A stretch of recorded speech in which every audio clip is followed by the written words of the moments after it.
हाँ रे, good morning students.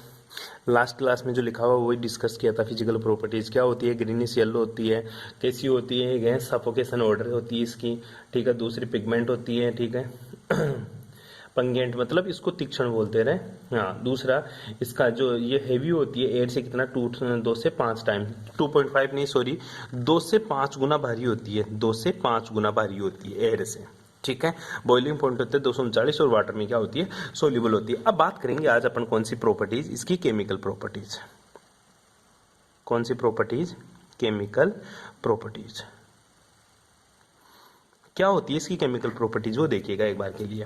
Chemical properties में सीधी सी बात आती है, गुरुजी क्लोरीन गैस कौन सी रिएक्शन देती है। ध्यान दे, अपन फॉर्मेशन मेथड पढ़ते हैं ना, तो उसका मतलब होता है कि उसको मैं कैसे बनाया, क्लोरीन गैस को वही बनाया अपन ने, फिर इसकी देखा इसको कि क्या बना, ठीक है, तो वो उसकी फिजिकल प्रॉपर्टीज में आ गया। अब जो देखेंगे अपन वो है इसकी केमिकल प्रॉपर्टीज, मतलब ये कैसे रिएक्शन करती है, खुद कैसे रिएक्शन करती है। तो ध्यान दे बेटा, ध्यान, एक इंपॉर्टेंट बात है, जो क्लोरीन गैस होती है ना, मेटल और नॉन मेटल दोनों के साथ ही रिएक्शन करती है और क्या बनाती है, क्लोराइड बनाती है, ठीक है। जो तेरी क्लोरीन गैस होती है दोनों के साथ रिएक्शन करती है। क्लोरीन गैस किसके साथ रिएक्शन करती है, ये गुरुजी दोनों के साथ, मेटल के साथ भी रिएक्शन करती है और नॉन मेटल के साथ भी रिएक्शन करती है और क्या बना देती है, क्लोराइड्स बना देती है। मेटल का क्लोराइड और नॉन मेटल्स का क्लोराइड। फॉर एग्जाम्पल अगर मैं बात करूं, जैसे अगर मेरी एल्यूमिनियम मेटल है, कौन सी मेटल है, एल्यूमिनियम, तो ये क्लोरीन गैस के साथ रिएक्शन करके क्या बना देगा गुरुजी, बना देगा Al2O3 यानी 2AlCl3 का फॉर्मेशन करेगा, 2AlCl3, ठीक है। कौन सी गैस बनाती है, 2AlCl3, मतलब एल्यूमिनियम का क्लोराइड बना देती है। इसी प्रकार अगर मैं NaCl की बात करूं, अगर Na की रिएक्शन किसे करा दूं, क्लोरीन से रिएक्शन करा दूं, तो क्या बनाएगा मेरा, 2NaCl बना देगा। क्या बना देगा, 2NaCl। बेटा ये सारी की सारी मेरी मेटल्स होती है। नॉन मेटल की बात करूं, जैसे मैं ले लूं फॉस्फोरस, अरे मैंने बताया था फॉस्फोरस P4 की उपस्थिति में रहता है, P4 के रूप में पाया जाता है। अगर ये क्लोरीन गैस के साथ रिएक्शन करेगा तो क्या बना देगा, 4PCl3 का फॉर्मेशन कर देगा ये, ठीक है। ये मेरी क्या है, नॉन मेटल है, फास्फोरस मेरी नॉन मेटल होती है, ठीक है। इसी तरह सल्फर भी मेरी नॉन मेटल होती है, एसिड की फॉर्म में पाया जाता है। इसकी रिएक्शन अगर मैं 4Cl2 से करवाता हूं तो क्या बना लेगा बेटा जी, ध्यान देना, 4H2Cl2 का फॉर्मेशन करता है। किसका निर्माण करेगा, 4H2Cl2 का फॉर्मेशन करता है। यह बात आप लोगों को ध्यान में रखनी है, कर लेगा यहाँ तक, ठीक है। ये रिएक्शन करता है। मोटी बात ये ध्यान रखे कि क्लोरीन गैस मेटल के साथ और नॉन मेटल्स दोनों के साथ ही क्या करता है, ये रिएक्शन करता है। किसके साथ रिएक्शन करता है, मेटल और नॉन मेटल दोनों के साथ ही रिएक्शन करता है। पहली बात हो गई इसकी केमिकल। दूसरी बात करते हैं, जो क्लोरीन गैस होती है इसकी जो इलेक्ट्रॉन बंधुता होती है, मतलब इलेक्ट्रॉन एफिनिटी, ठीक है। जो क्लोरीन गैस होती है इसकी इलेक्ट्रॉन एफिनिटी किसके लिए, हाइड्रोजन के लिए बहुत अधिक होती है। क्लोरीन की इलेक्ट्रॉन एफिनिटी किसके लिए बहुत अधिक होती है, हाइड्रोजन के लिए। तो कहना क्या चाह रहा हूं मैं कि गुरुजी क्लोरीन गैस को कहीं पे भी अगर हाइड्रोजन दिख गया ना तो वो अपने पास खींच लेगी उसको। क्यों, क्योंकि क्लोरीन गैस की इलेक्ट्रॉन एफिनिटी हाइड्रोजन के लिए बहुत अधिक होती है, जिसकी वजह से ये हाइड्रोजन युक्त यौगिकों का निर्माण करके क्या बना देती है, HCl बना देती है। कैसे, जैसे मैं बात करूं एक कि मेरे पास H2S गैस है, कौन सी है, H2S गैस। अगर H2S गैस के ऊपर मैंने क्लोरीन गैस प्रवाहित की तो मेरे पास क्या कंपाउंड बन जाता है गुरुजी, सल्फर को तो अकेला कर देती है और 2HCl का फॉर्मेशन कर लेती है। क्यों, क्योंकि क्लोरीन की इलेक्ट्रॉन एफिनिटी का मान हाइड्रोजन के लिए बहुत अधिक होता है। ये हमेशा हाइड्रोजन से प्रेम करती है, इसलिए हमेशा हाइड्रोजन को खींचती है भाई। इसी तरह कोई और एग्जांपल, बिल्कुल तूने तारपीन का ऑयल नाम सुना है, अगर तारपीन का ऑयल का जो फॉर्मूला होता है C10H16 होती है, उसकी रिएक्शन अगर मैं क्लोरीन गैस से करवा दूं तो मेरे पास क्या बना देती है गुरुजी, ये पूरे के पूरे कार्बन को अलग कर देती है। जितने भी हाइड्रोजन है सबके सब हाइड्रोजन को ये खींच जाती है, इसलिए इसकी इलेक्ट्रॉन एफिनिटी का मान ज्यादा होता है। ये 2-4 रिएक्शन इस बात का प्रूफ देते हैं कि क्लोरीन की हाइड्रोजन के प्रति जो इलेक्ट्रॉन एफिनिटी होती है, इलेक्ट्रॉन बंधुता होती है, बहुत ही अधिक होती है। कर लेगा 2 रिएक्शन केमिकल प्रॉपर्टीज।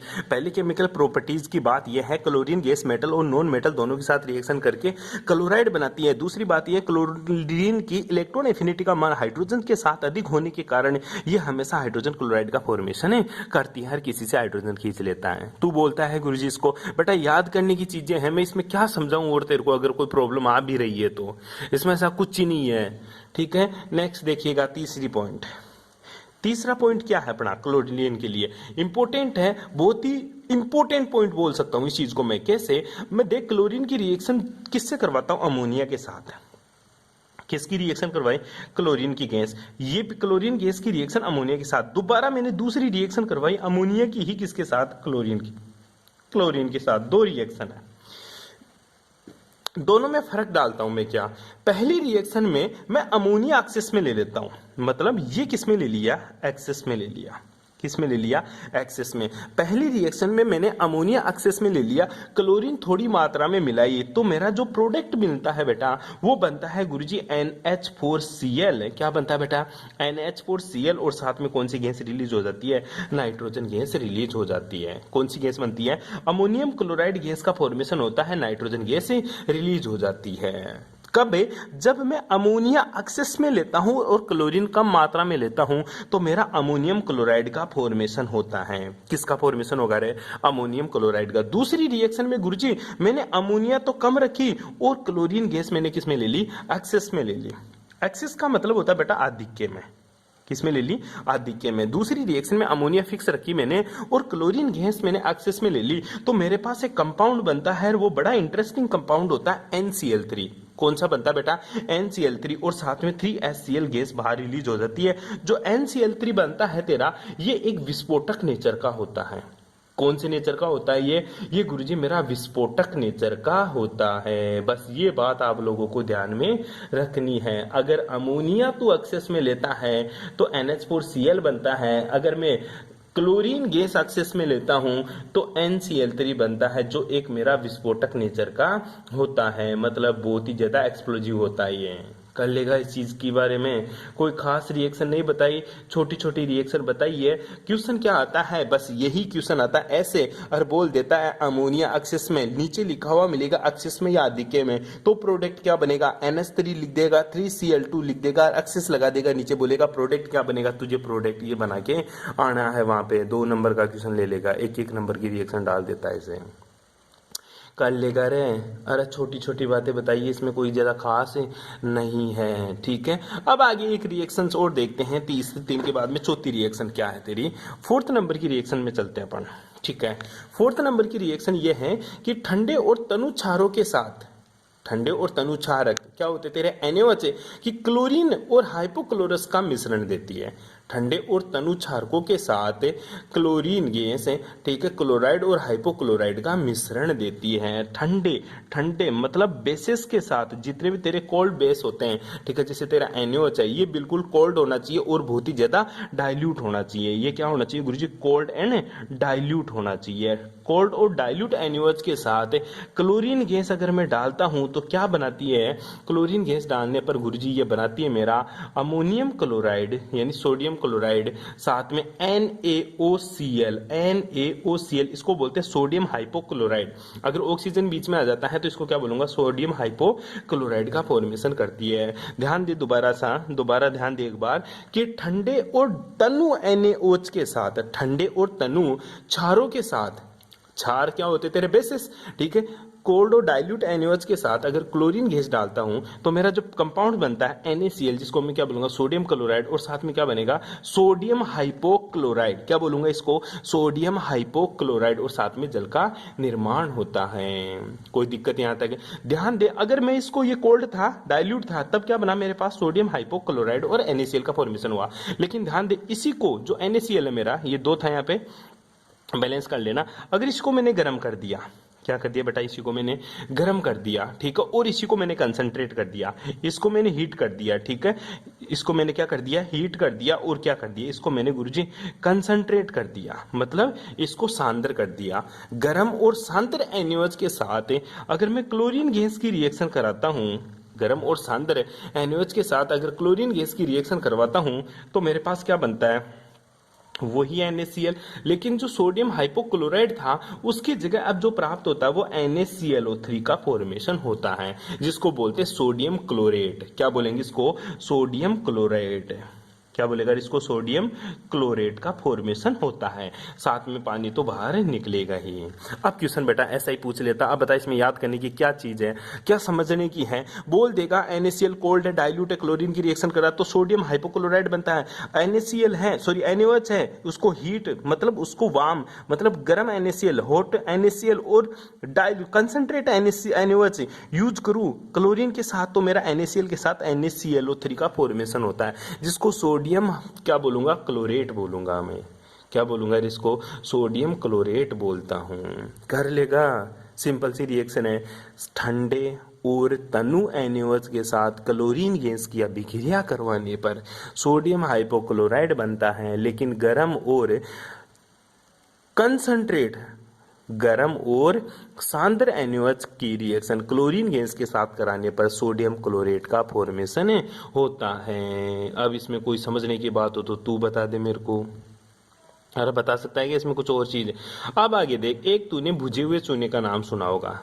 किसका नाम सुना है, बुझे हुए चूने का नाम। जो पांचवी रिएक्शन है बुझे हुए चूने का फॉर्मूला होता है बेटा CaOH का होल ट्वाइस।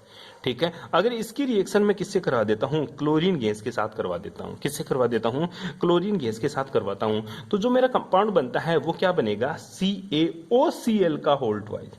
CaOCl का होल ट्वाइस, और साथ में क्या बनता है मेरा CaCl2, और क्या निकल जाता है बाहर, H2O बाहर निकल जाता। अब इसको क्या बोलेंगे, ध्यान से देख, CaOCl2 है, ये क्या है, CaOCl2, इसको बोलते हैं बेटा ब्लीचिंग पाउडर, कैल्शियम ऑक्सीक्लोराइड। क्या बोलेंगे इसको, कैल्शियम ऑक्सीक्लोराइड, जिसको क्या नाम है, ब्लीचिंग पाउडर का फॉर्मेशन होता है। CaOCl का होल ट्वाइस, CaOCl का होल ट्वाइस, इसको क्या बोलूंगा मैं, ब्लीचिंग पाउडर, या फिर इसी का नाम क्या होता है बेटा, इसी का ही क्या नाम होता है, इसी का ही नाम होता है कैल्शियम ऑक्सीक्लोराइड। किसकी रिएक्शन करवाई तूने, ड्राई स्केलन लाइम के साथ, ड्राई सेलेक्ट लाइम के साथ, बुझे हुए चूने के साथ क्लोरीन गैस की रिएक्शन करवाता हूं तो ब्लीचिंग पाउडर का फॉर्मेशन होता है। अब बता इसमें समझने की क्या बात है, होता है तो होता है भाई। ठीक है, अगर रिएक्शन हो रही है तो हो रही है, उसमें तू भी कुछ नहीं कर सकता, मैं भी कुछ नहीं कर सकता, तेरे को पढ़ना ही पड़ेगा। तू चाहे कितना ही बहाना बना ले कि ऑर्गेनिक समझ में नहीं आती गुरुजी ऐसे, अरे ऑर्गेनिक तो ऐसे ही समझ में आती है भाई, पढ़ना तेरे को पड़ेगा, कर लेगा। हाँ, तेरे को पता है ब्लीचिंग पाउडर का फॉर्मूला क्या होता है, बता देना मेरे को, CaOCl2 ब्लीचिंग पाउडर का फॉर्मूला तू मेरे को बताएगा क्या होता है ब्लीचिंग पाउडर का फॉर्मूला, CaOCl का होल ट्वाइस, जिसी को ब्लीचिंग पाउडर बोलेगा तू। ठीक है, तो फिर भी मेरे को फॉर्मूला बता देना। The composition of the bleaching powder is CaOCl2, CaCl2 CaOH का होल ट्वाइस और 2H2O पूरा होता है, याद कर लेना इस फॉर्मूले को। ठीक है, complete composition of bleaching powder. आगे देख, क्लोरीन संतृप्त हाइड्रोकार्बन के साथ प्रतिस्थापी उत्पाद और संतृप्त हाइड्रोकार्बन के साथ योगात्मक उत्पाद बनाती है। अब ये क्या बला गई भाई।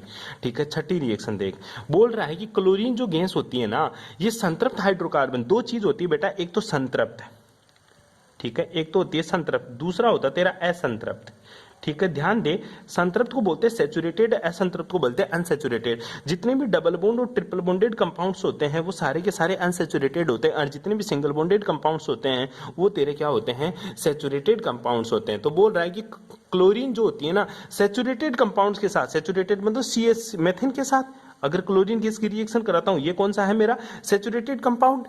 ठीक है, इसकी क्लोरीन के साथ रिएक्शन कराता हूं लाइट की प्रेजेंस में, तो क्या बनता है मेरा CH3Cl, और साथ में क्या निकल जाता है गुरुजी, HCl गैस बाहर निकल जाती है। मतलब कौन सी रिएक्शन दी इसने गुरुजी, इसमें क्लोरीन ने क्या किया, एक हाइड्रोजन को यहां से रिप्लेस कर दिया। क्या कर दिया रे, रिप्लेस कर दिया। इसलिए कौन सी रिएक्शन देता है यहाँ पे, ये प्रतिस्थापन अभिक्रिया देता है, सब्स्टिट्यूशन रिएक्शन देता है।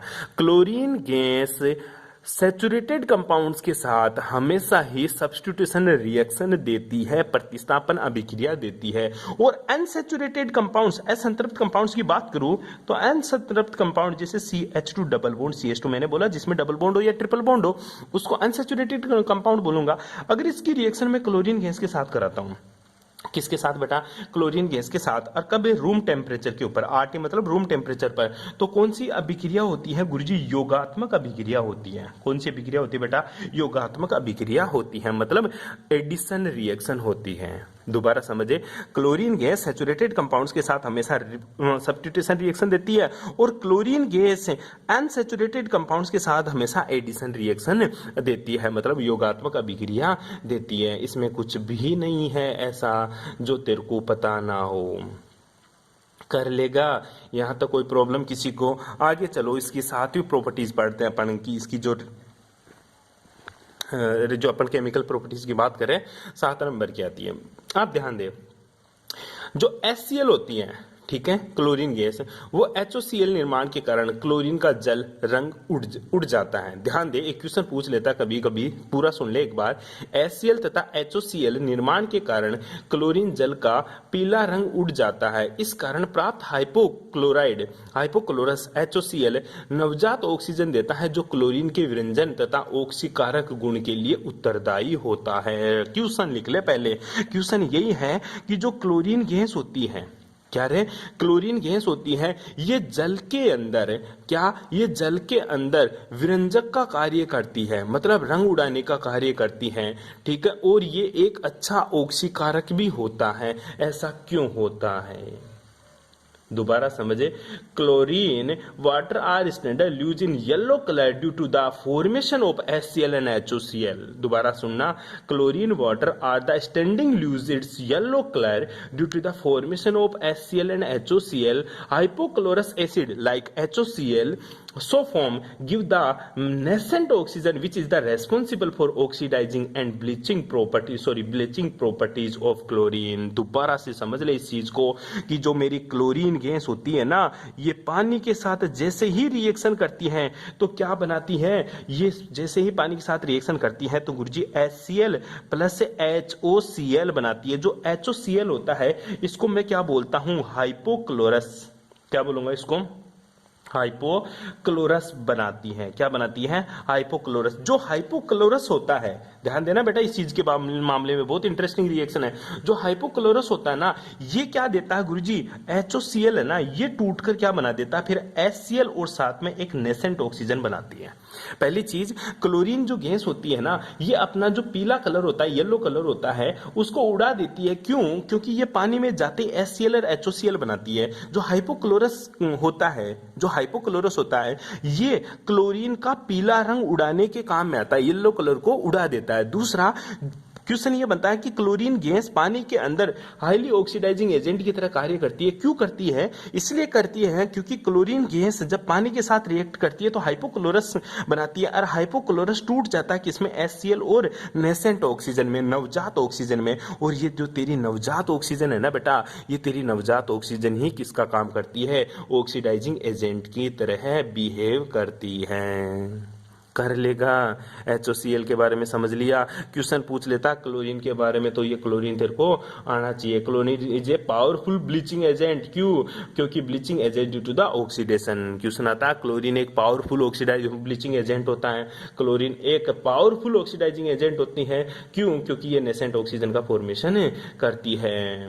कोई दिक्कत है? अरे कोई प्रॉब्लम? ठीक है, छोटी छोटी बातें आप लोगों को ध्यान में रखनी है। कोई प्रॉब्लम यहाँ तक है? बाकी की बातें करेंगे, थोड़ी सी और रही है वो करेंगे नेक्स्ट क्लास में। Thanks for cooperation.